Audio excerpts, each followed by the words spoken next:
All right, this is number 3. Graph f of x equal to x squared minus x plus 1 over x minus 1. If you look at the top, it looks like it's almost able to factor, but in fact you're not able to factor because look at this 1.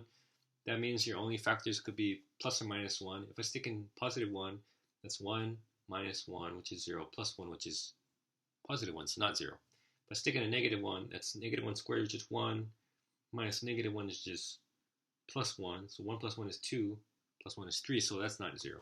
So there's no rational roots. Yeah, that means you only have irrational roots, and so I can't factor that. I can't really factor that, and like this is a prime polynomial on the top. So this is already simplified. They have no common factors. All right, that means I'm going to go ahead and skip to the next portion. What are the zeros?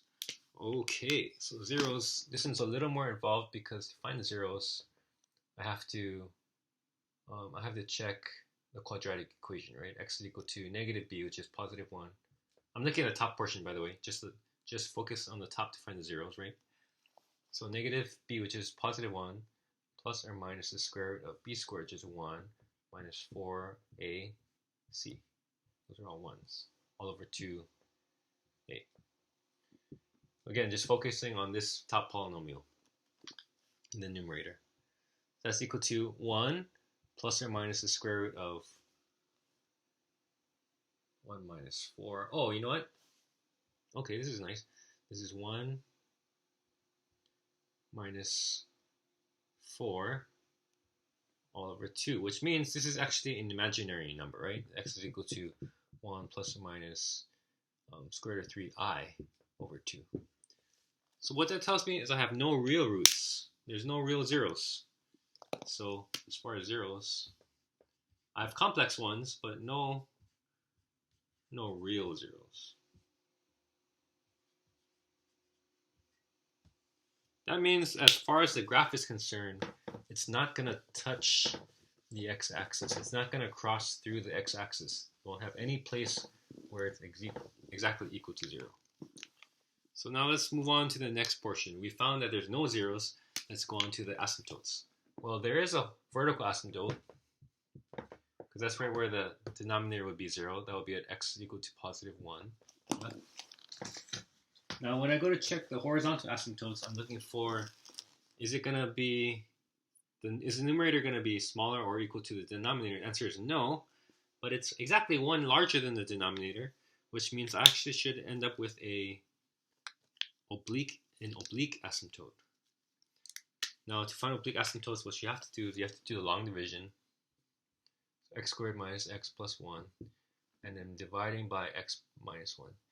Now, you know, in this case, you could actually have used synthetic division since you're dividing by x minus 1.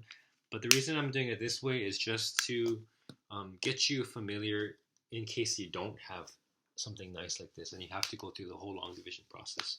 So just to kind of keep you on track with what the general procedure is. Okay, I'm going to divide by x minus 1. That means it goes into it x times minus x times x is x squared. X times negative 1 is negative x. So like this. Remember, you're subtracting, so these guys will cancel. Negative and negative is actually positive. So, oh, those guys also cancel. Yeah. Then I bring down the 1. Okay, so this is, how many times does x go into 1? And the answer is no times. No times. So this is plus 0.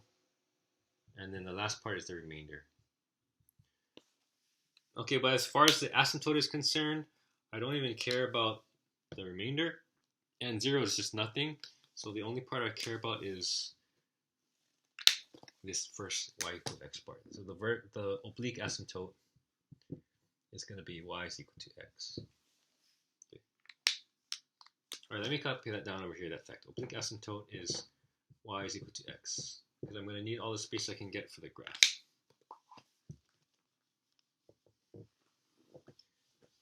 Okay, I just encourage you guys to just pause the video at any moment, because I'm erasing stuff. But if you need to go back and look at it, just pause it and like copy it down or look at it, whatever you need to do. But as always, try to do the question on your own before you even watch the video. Okay, let's start with plotting our vertical asymptote, which is x equal to 1. That's right over here. we said we're going to do asymptotes in red, so let's do it in red. Okay, there's no horizontal asymptote, but there's an oblique asymptote. Y is equal to x. That's the line y equal to x right here. It's like this. Intercept is 0, right? And then the slope is 1 over 1, so 1, 1, 1, 1, 1, 1, like that. So that's the oblique asymptote. All right, now what I'm going to check is, so I'm expecting the thing to either, it's going to approach the asymptotes like this, or like this. It's going to be in one of these regions on either side of the asymptote. So on the left side of the vertical asymptote, it's going to be in the top, so it would look like that, or the bottom, look like this.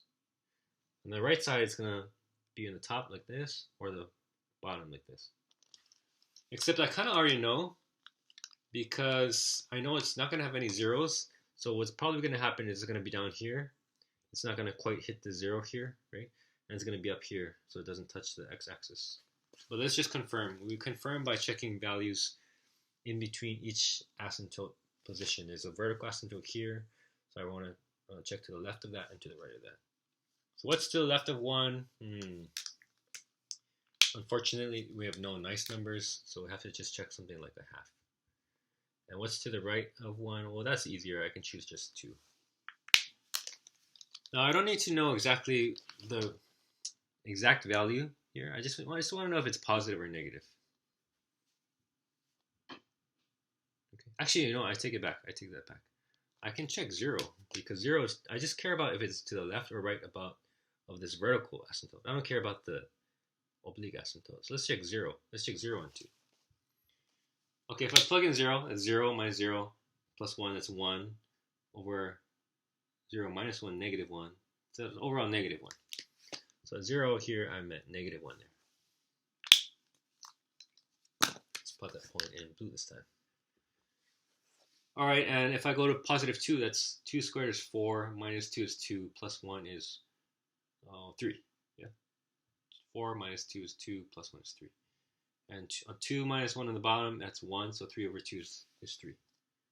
So here's 1, 2, 3 up here. So just like I expected, actually. Now let's fill in the graph. It's going to approach that asymptote, that oblique one. It's going to hit that point. It's going to approach this vertical asymptote like that. Yeah. Same thing up here. Let me extend this vertical asymptote. It's going to approach the vertical asymptote. It's going to hit my point, and then it's going to approach the oblique asymptote like that. So that's my graph. You notice, just like expected, it does not touch the x-axis at all.